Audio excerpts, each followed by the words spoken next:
General students. So let's continue with the second part of pronoun. In our last part, we have read about personal pronoun, demonstrative pronoun and reflexive pronoun.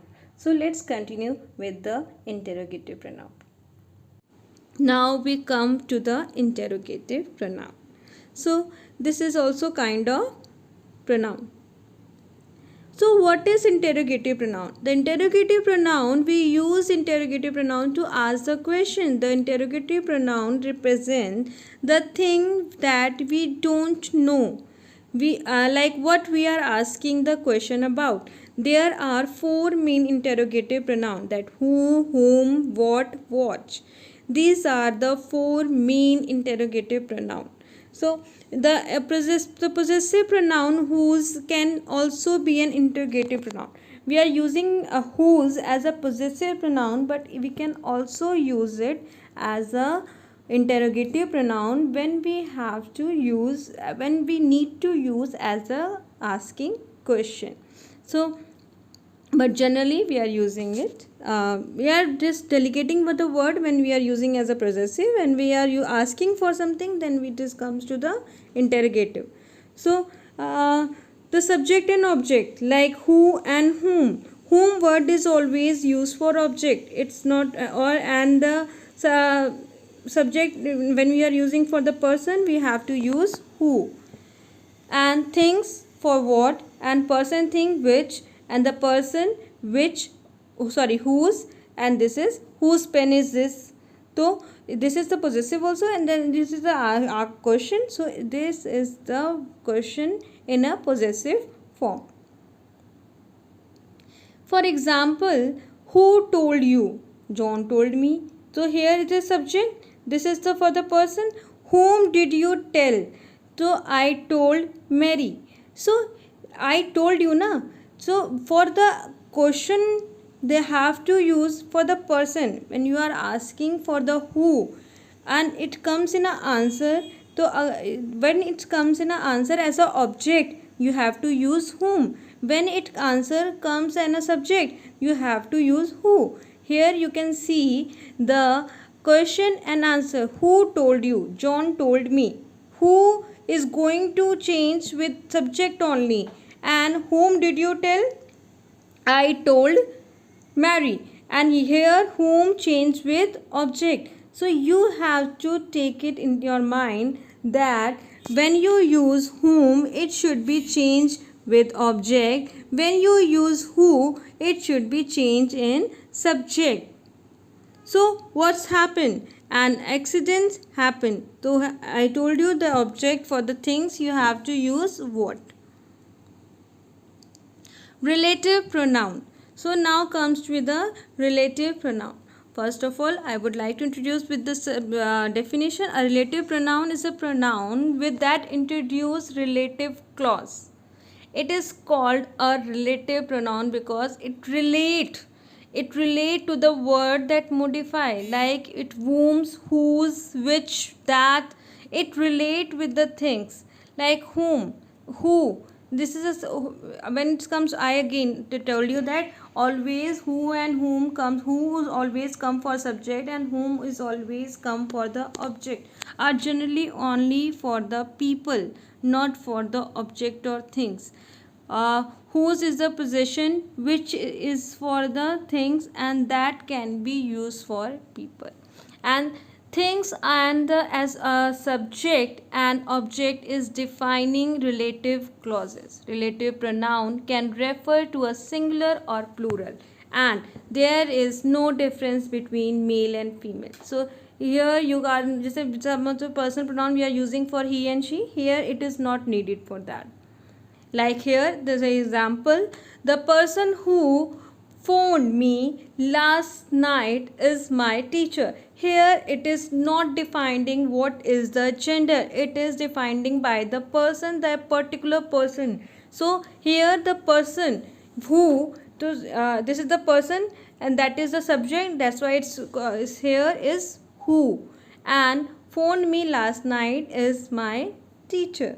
So this is correlate, relate with the things, the subject relate with the sentence, the person who phoned me last night is my teacher. So the thing, the person and the object and subject is related with each other. Here again you can say that the car and yellow, that reflect the car which hit me was yellow. It means the car is yellow. It automatically reflect to each other. It means it relate to each other. So it is relative pronoun.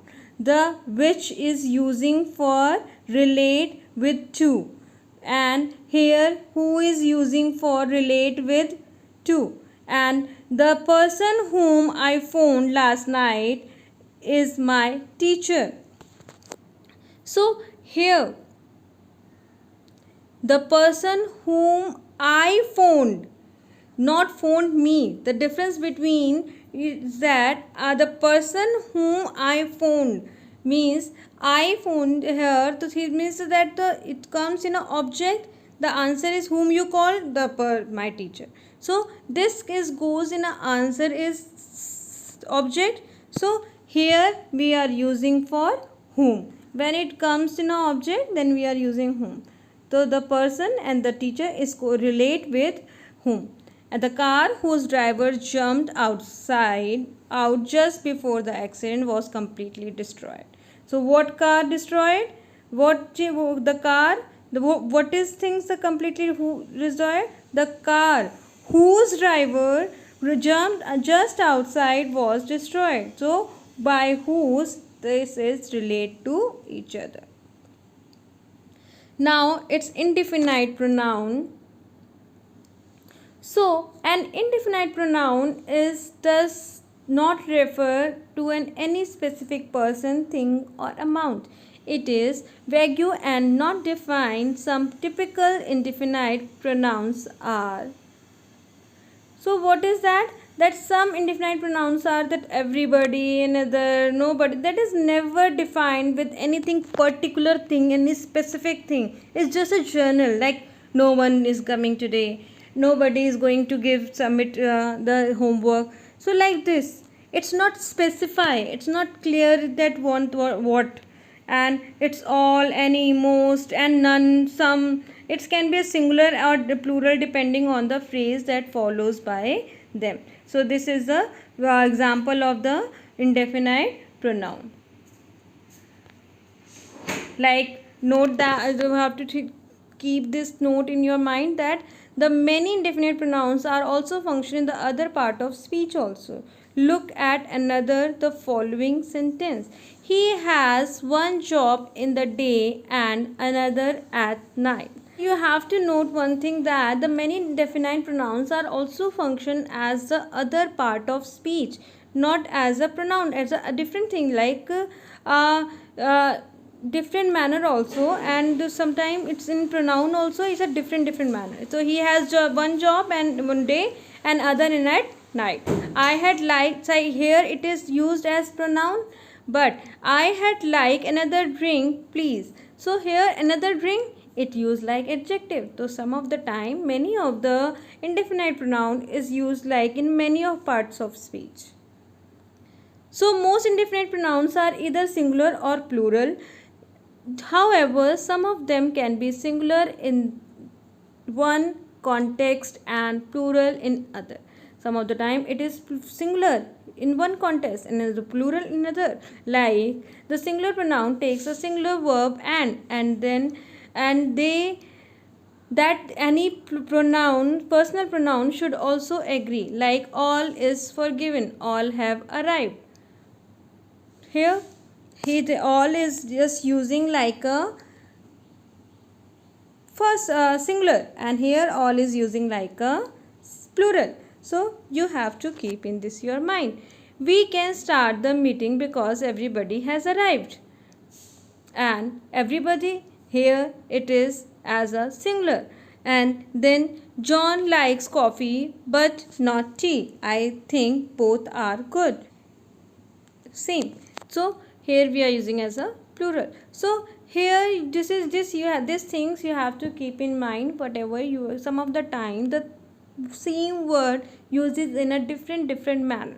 So we have to clear with our thing how the things, how the word, how the parts of speech we are using in which manner. Thank you so much. I hope you like it.